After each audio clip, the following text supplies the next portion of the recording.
আমার কাছে কেন জানি মনে হয় নাসিরুদ্দিন পাটোয়ারি বাবা মা বেয়াদব, নয়তো নাসিরুদ্দিন পাটোয়ারি তার বাবা মার অবাধ্য সন্তান। তার বাবা মা তাকে সঠিক শিক্ষা দিতে পারে নাই ভাই।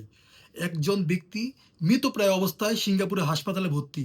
মরবে কিনা বাঁচবে একমাত্র আল্লাহ ভালো জানেন। এই লোকটাকে নিয়ে এখনো নোংরামি করতেছেন। তার থেকে এই নাসিরুদ্দিন পাটোয়ারি থেকে তরুণ প্রজন্ম বা আমরা কি শিখবো? একজন রাজনীতিবিদের মুখের ভাষা কতটা নোংরা এটা নাসিরুদ্দিন পাটোয়ারিকে না দেখলে বোঝা যায় না। একটা মানুষকে নিয়ে নোংরামি করে ভাইরাল হইল।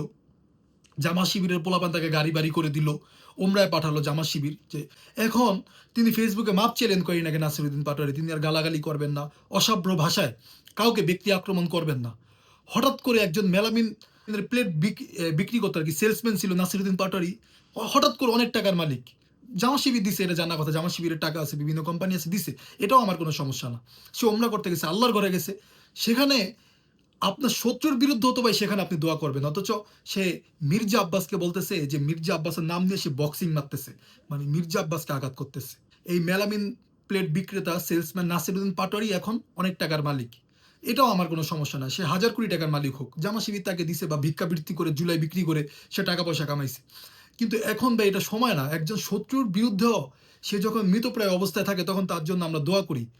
তো এই জায়গাটাও তারা নোংরামি করতেছে। আপনি চিন্তা করেন, হয়তো ফেসবুকে অনেকে গালি দিবেন, হ্যাঁ, কিন্তু আপনার একটা জিনিস চিন্তা করেন যে আপনার ফ্যামিলি কি অনেক খারাপ ছিল, বা আপনার একজন ফ্রেন্ড অনেক খারাপ ছিল, কিন্তু সে মৃতপ্রায় অবস্থাতে মানুষ তাকে ক্ষমা করে দেয়, তার জন্য আল্লাহর কাছে দোয়া করে। এই অবস্থাও আপনারা তার বিরুদ্ধে গালাগালি করতেছেন, কতটা অসভ্য, কতটা বেয়াদব। মানে আপনার বাবা মা আপনাকে মনে হয় শিক্ষা দেয় নাই ভালো মতো, বুঝছেন? থার্ড ক্লাস ফ্যামিলির তো, সেলসম্যান ছিলেন, মানে একটু পড়াশোনার দিক দিয়ে হয়তো একটু ভালো ছিলেন, তো পড়াশোনা করে তো অনেকেই অনেক দূর যায়, কিন্তু আপনারা হয়তো যেতে পারলেন না ভাই। আপনারা সমাজকে কলঙ্কিত করলেন। পড়ালেখা করে আপনি জুলাইটাকে বিক্রি করলেন। পড়ালেখা করে মানুষকে বিশ্রী ভাষায় গালি দিলেন। তরুণ প্রজন্মকে শিখাইলেন যে ঢাকা ইউনিভার্সিটিতে পড়াশোনা করে আজকে বাংলাদেশের সবচেয়ে বড় বেয়াদব, সবচেয়ে থার্ড ক্লাস ফ্যামিলি এবং মানুষের টাকা আত্মসাৎ করে নাসিরুদ্দিন পাটোয়ারি আমি।